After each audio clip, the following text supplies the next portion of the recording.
Hi there, this is Elizabeth. Welcome to my channel. Today I have a book review for you, and the book we're going to be discussing is Heaven and Hell, My Life in the Eagles, and it's by Don Felder. And he was the guitarist, the lead guitarist for the Eagles from 1974 to 2001. He is famous for the wonderful guitar solos that are featured in Hotel California and Life in the Fast Lane, and he was instrumental in the wonderful sounds that made the Eagles soar into the stratosphere with that Hotel California album. Now, I'm really glad I read this book after I watched the documentary called History of the Eagles that was put out with the cooperation with all of the people who have been in the Eagles, and there's been a few because they've had a lot of members who have departed. Not this life, but they were departed from the band. And if I had read this book first, I might have thought that Don Felder was a little bit jealous, or maybe what's the word I'm searching for?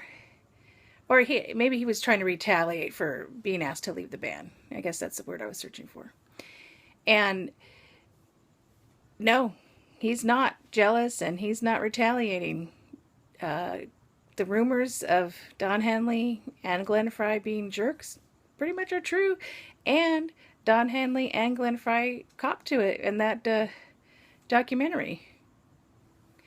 They feel that their behavior is warranted because they were trying to do what they say is best for the Eagles, the band. I find it ironic that Don Henley is a champion for artist recording rights and royalty rates, yet has helped to screw several members of the band out of their fair share. And in fact, in the book it's discussed that Don Felder had to sue for his share, and he won.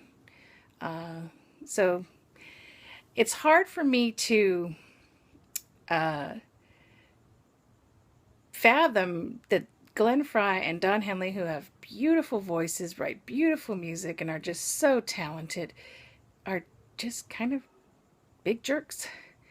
And it's really hard to come to grips with, even though I've watched the documentary and I've read this book now. But I want to leave that aside because there's so much more to the book than stories of bad behavior by those two people.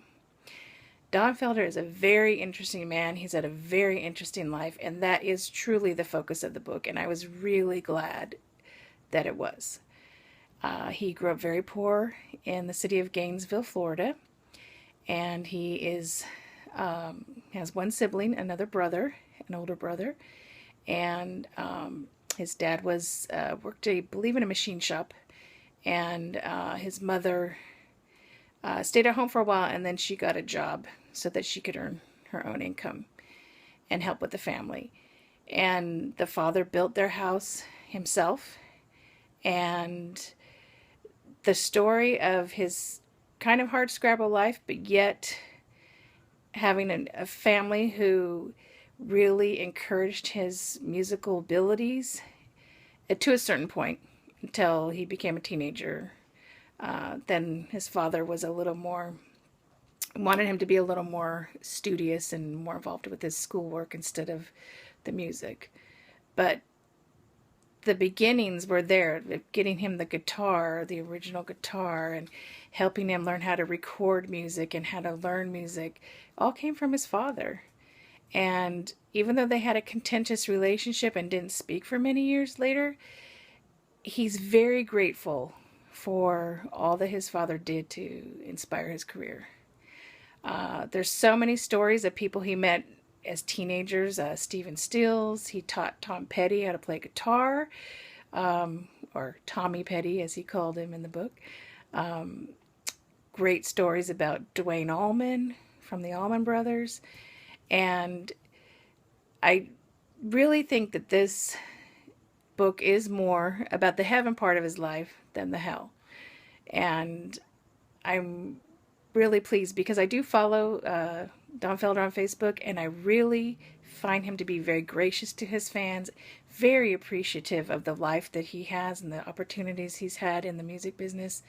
And I feel that also comes through in the book. If you love music, if you love the Eagles like I do, I highly recommend this book. If you love gossip, this is not really a gossipy book, so I'd steer clear if that's the kind of book you're looking for. So, like I said, if you love music, give it a shot. Thank you for watching, and until next time, remember to live greatly, live generously. Bye now.